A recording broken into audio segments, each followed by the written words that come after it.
आणि ते फार मोठे नेते आहेत, मला काय त्या विषयी बोलायला नाही.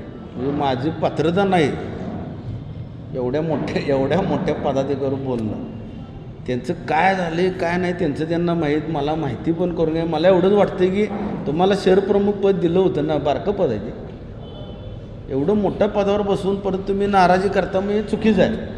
बरं, तुमची नाराजी का होती ते आता उघड झालं. तुम्ही शिंदे सेनेत गेले, त्यांच्या कमेंट्स वाचा कालच्या, त्यातलं माझं कोण नाही मित्रपरिवार, कोणी वेगळीच माणसं चालू झालेत आता.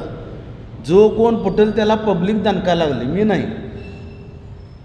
फुटण्याला कारण साहेब पाहिजे. उलट मला चान्स आहे, मी अगदी प्रामाणिकपणे सांगतो तुम्हाला, सगळ्यांना पटलं पाहिजे मी बोलते.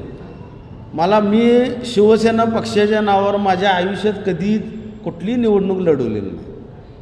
पक्षाचा मी कसलाही लाभार्थी नाही, ना आर्थिक ना सामाजिक ना राजकीय विषय, कधी नाही. पण मला डावलं गेलं, मला पदावरून त्या गद्दार क्षीरसागरने काढलं, तरी मी चिडलो नाही. चला असू दे, आपण प्रामाणिक राहू. पण ह्याचं फळ मिळते ना. मी म्हणतो पक्षाला उभारी येईल, काय चालू आहे, किती राबायला लागणार, हा पार्ट पूर्ण वेगळा आहे.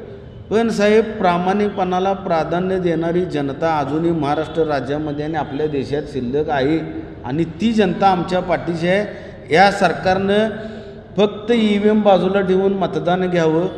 चुरा होणार यांचा, चुरा, अगदी खात्रीशीर सांगतो.